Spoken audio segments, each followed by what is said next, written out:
Pues bueno, inauguramos con 13,000 metros cuadrados, poquito más. Rompimos récord de ventas en espacios ocupados. Tenemos cerca de 400 marcas de diferentes países, con representantes de diferentes partes del mundo, diferentes continentes. Eso habla de la importancia del evento. Es la exposición ya más importante de América Latina.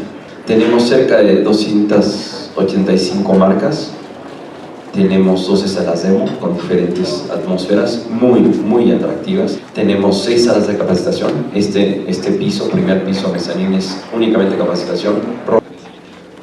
The potential for really good sounding audio is there. It's always been there if the people who are doing the recording and producing are listening and know what they are listening for and know what good audio sounds like, and then to use the tools that are available to us as professionals correctly.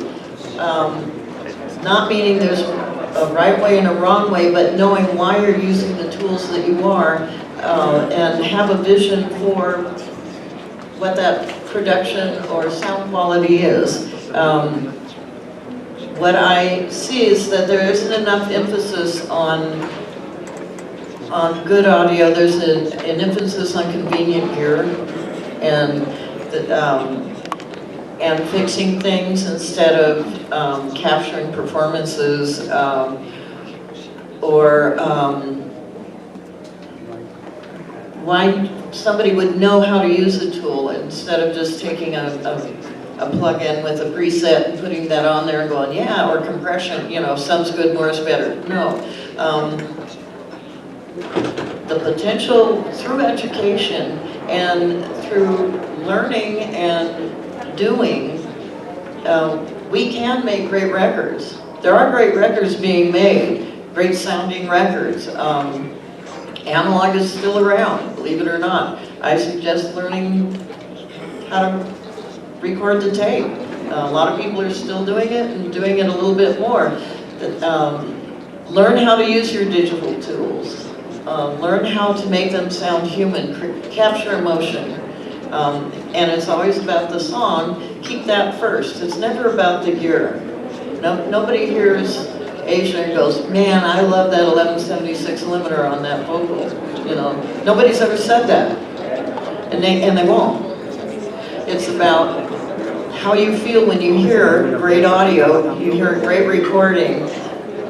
That's what matters, and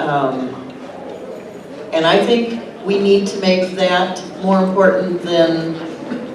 It's very important to learn how to use all that gear and all the various recording DAWs and workstations and all that. Absolutely important. So you'll know how to be creative with it and to achieve that goal of a good sounding production and record. Learn your tools and why you want to use them. And the potential's there. Please, students and people starting out, learn what good audio is. That's really important. Hay una tendencia hacia la tecnología y todas las tecnologías que hay hoy en día en el sonido, pero creo que lo más importante de todo es la precisión con la que tú seleccionas cada elemento sonoro para aportar a una narrativa en cualquier proyecto o secuencia en la que tú estés trabajando, y que es lo que yo aplico en los proyectos en los que estoy. Todo el tiempo es un enfoque preciso donde quiero narrar con el sonido y llegar a la audiencia a tocar emociones, que es lo más importante para mí. Y de lo que me apoyo es de toda la tecnología que hoy nos permite tener un sonido inmersivo, que es la tendencia hacia donde va el cine, el sonido del cine. Cada vez tenemos más oportunidad de vivir esa experiencia. De por sí ir al cine es una experiencia. Ahora estar en el cine con esta nueva tecnología de sonido es aún mayor la experiencia. Y bueno, pues tenemos que aprovechar todas esas herramientas que nos permite el día a día y plasmarla a través de una buena selección de elementos y de edición que propones para una secuencia particular. Entonces, básicamente es una buena selección de elementos lo que te permite tener un buen proyecto hacia el final. I don't refer to it as the music industry anymore. I refer to it as the entertainment industry. It's changed. Sadly to say, we've lost a big part of recording.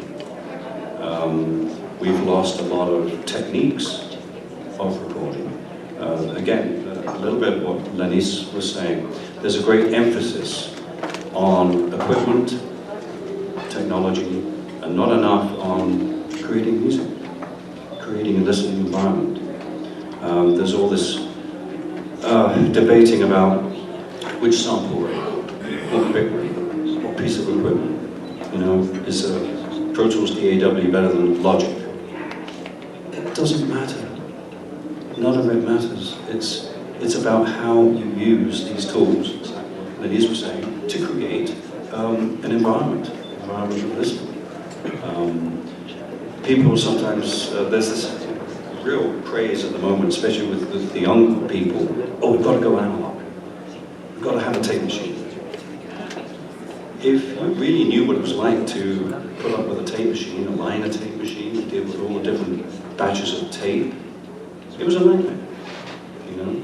We can now recall a mix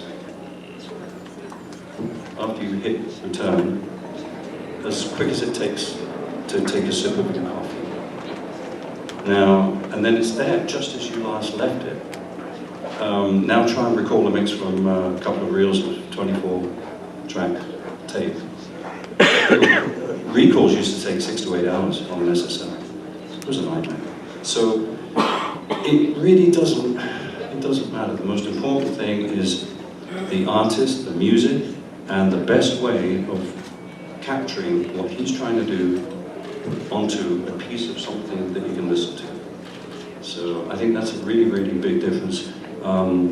There's a lot of techniques that we're losing. Punching in, for example, a punch-in. Most people can't punch in anymore. I mean, that was a real challenge. You know, you had to take into consideration the speed of the tape machine you were using, the gap between the record and the sync head. You know, I mean, now you just go anywhere because you can fix it. Editing, tape editing. I mean, you know, this stuff was just lovely. Flying in vocals. I mean, I love that stuff. So, you know, all of this stuff is much easier now, but still, the essence of what we're doing, recording an artist, recording a vocal, and capturing a great performance. Again, you have no idea whether we're using an LA2A or an 1176, or both, or a U47, or an SM7. You have no idea. It doesn't matter. So the emphasis needs to shift a little bit from, you know, the equipment, which is very important, and that's kind of why we're here. But why are we here? We're here to make great music. I'm not going to use the word great records, because who buys records? I still believe in the form, the art form of the record, the album, the CD. I'm probably one of 10 people that probably think like that, but I still love it. You know? Yeah, and the art of the record cover, you know, the CD cover, the artwork is, you know. So we tend to download and stream, but still, the important thing is to capture the music, the performance. That's the important thing. Some engineers are incredibly technical, and some really aren't. I know many. I mean, Glenn Johns is, mics, and he'll put a mix together in 5 minutes, and it sounds great. And others are much more precise. It doesn't matter. It's what does the music sound like, feel like, what feeling does it give you? That's it. When we started Sound Girls about 6 years ago in the United States, I met Caro about 2 years into that. We were doing an SSL live training in the US, and she came, and we got along great. She wanted to start it up here, and it's all her. Everything that's happened in Mexico City is her vision. What is the long-term vision is to keep supporting women in audio and telling their stories, making sure that they're heard. I think there's the percentage that there's 5% of women in audio engineering. In some disciplines, such as post-production, that number is a lot higher. I think it's lower in some fields, in some disciplines. But we're here, and we've been working. There's tons of professional women that are very talented. So our mission is to highlight them, encourage people to continue hiring women, to consider hiring women if they can't find them, to come find us. And we'll just keep growing. I mean, we're grassroots, so we can develop things pretty fast on the ground. There's been a lot of changes in our industry during my lifetime, and that have affected the workflow, the ability to travel and put on live events.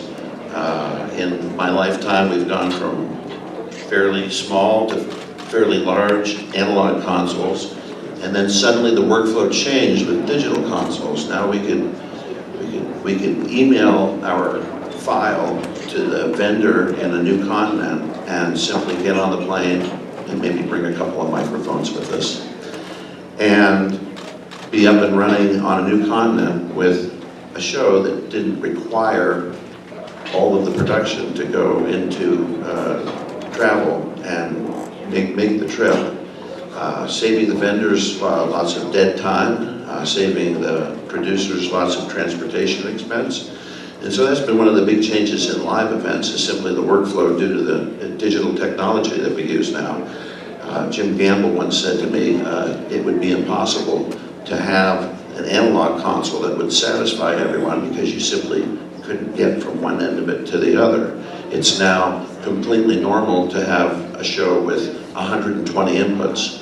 It's not unusual. In fact, it's fairly common. It's common enough that the console manufacturers have all been pushed up above the 96 channel limit. But the biggest change in our industry, both for the performers and for the consumers, is instead of listening to speakers, we consume, we perform by putting little tiny things in our ears, and that's been a big change in our lifetime. Someone told me yesterday that about 70% of music is consumed with personal monitoring devices, and I would say that's about the same ratio for live performance, that the performers, 70% of performers are using in-ear monitors as well. So, and the growth in in-ear monitors, now that we're into the third decade of the manufacture of these devices, they've gotten extremely good, and they will continue to get better. So I would say those are the two big changes. The digital revolution and the in-ear revolution have completely changed how we go about doing things. Our paintbrushes have become different. I think we're still striving to achieve the best way to produce, record, perform, and use these instruments, and it's only going to get better. As soon as the recording industry realizes that people consume music by putting things in their ears instead of listening to a pair of stereo speakers, that will continue to push the revolution in music production, so that when you put your headphones on, it's the best sound that you can get for that album, for that music.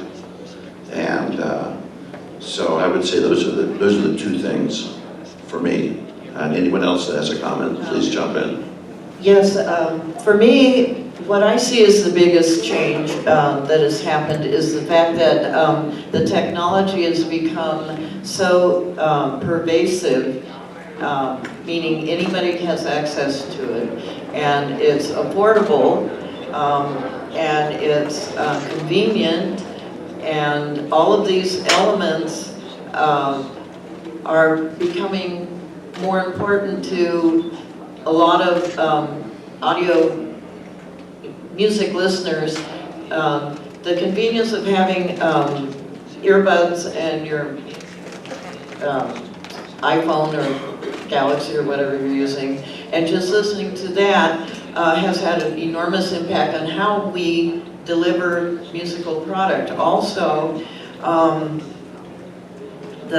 it has become, anybody can make a record if they can watch a YouTube tutorial on how to run GarageBand or Logic, and then they can record or take samples and build that thing, and then now they feel that they're engineers.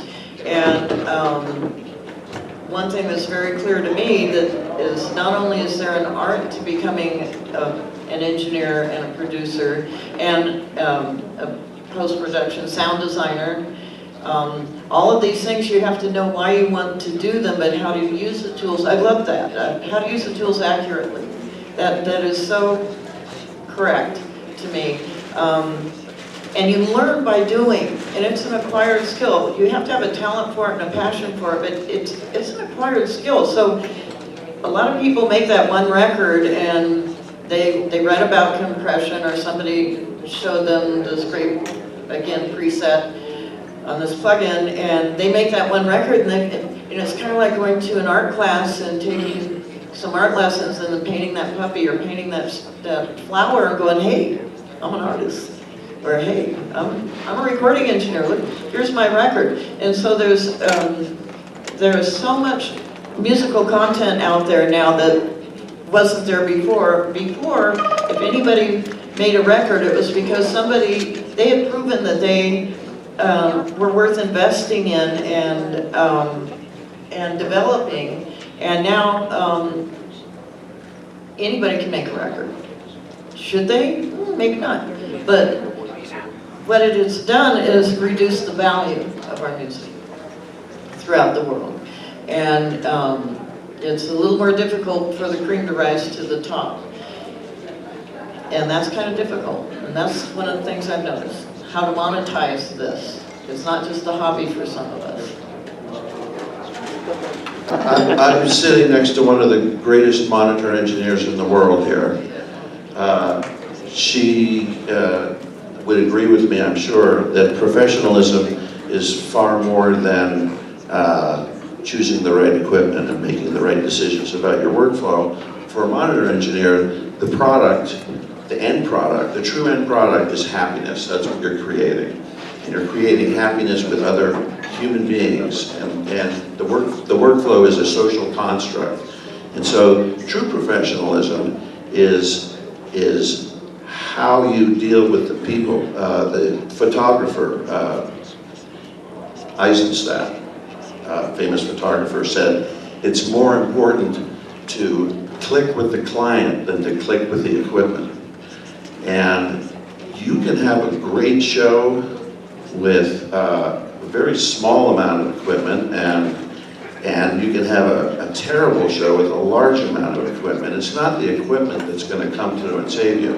Naturally, everyone says it's the driver, not the car. Well, you have to have a car in the first place, but how you drive that car is the sign of your professionalism. How you treat people, how you call them by their name, how you ask them if they're happy, how you recognize that everybody in this world is going through things that you may not understand. And so you have to give them a little leeway when you deal with them, especially, of course, an artist that has enormous amounts of pressure on them to be perfect every single day of their lives, every time they step out in public. So I would say that key to professionalism is to treat your professional life the same way a monitor engineer treats it, which is to recognize that half of what you do is audio, but the other 90% is pure psychology and human relationships. So that would be my answer. But first of all, I really want to congratulate AES and sound check relationship. You have clearly the finest trade show in all of Latin America, and it's better than half the ones in North America, by far. I know how hard it is to put on an event like that, having made the questionable choice of trying to do it myself with the AES at NAM program. And the success of this program is underlined by the presence of every one of you here who all barely fit in this room. So my hat is off to you, sir. But basically, one of the things that recording to tape insists that you do is commit to a performance or to the sound you want to get or whatever. You record it and you have to say, yep, that's the vocal, yep, okay, I'll punch in here. Simon says that I'll punch you out here, but you make commitments. You don't record 70 vocals and say, well, I'll listen to all these later and I'll comp them later. You don't have that facility. You have to decide what it is that works and what doesn't. And quite honestly, I choose to use that same technique recording digitally as well, because it keeps the energy going. What Mark said is absolutely essential, is your relationship with these creative artists. If you're actually working with real people playing real instruments, or even programming or whatever, particularly vocalists, making sure that you are inspiring them and you are capturing their performance and creating an environment where they can do the best job that they want to come out of themselves. You need to provide that. And it's a lot more than the gear, trust me. But back to recording to tape, well, I'll tell you a Steely Dan story talking about overdubs and how long a record took to make. I was sharing this with Francisco Miranda last night. Steely Dan was notorious for taking a long time to make their record. I worked on Asia for 10.5 months, and that wasn't even including all of the mixes that they did. And Donald Fagen, his philosophy is one that I adhere to as well. Is I don't want it perfect, I just want it right. Well, perfection, especially with Pro Tools and quantizing and digital recording, you can get perfection. Is it something you want to hear? I don't know. Maybe not. But there was a song on the H album called Home at Last. And because of the tape world, what happened was there's a break. I don't know if you're familiar with the song, but there's this horn riff that goes dun dun dun dun, and Donald goes, well, the danger on the rocks is surely past. That's the next line. But well, it happens like 3 times in the song, 3 or 4 times. So because we were recording to tape and not being able to manipulate it digitally, one session we did well the for one day. The next day we doubled it. Well the third day we did the harmony. Well the and guess what we did the 4th day? We doubled that. And to this day, I have a little, what's called PTSD, post-traumatic stress disorder, from that, because if that song comes on the radio or I'm hearing it somewhere and I hear dun dun dun dun, I know I had to punch. And then well done, out. Again, one more. Very cancer producer, go, one more. Dun dun dun dun, well done. Yeah, so when anybody has a story about how hard it is to record to tape, and how long it took to do something. Some people say, you should call Anise. She's got a story for you. The story is kind of trumps everything. If anybody else wants it, apparently, but I get asked to tell that story a lot. And if it was digitally, probably would have nailed it in 2 days, not 4. Or maybe not. It's done with faith. So. No me quisiera ir sin dejar el micrófono a agradecer a gente querida que nos ha apoyado por muchos años.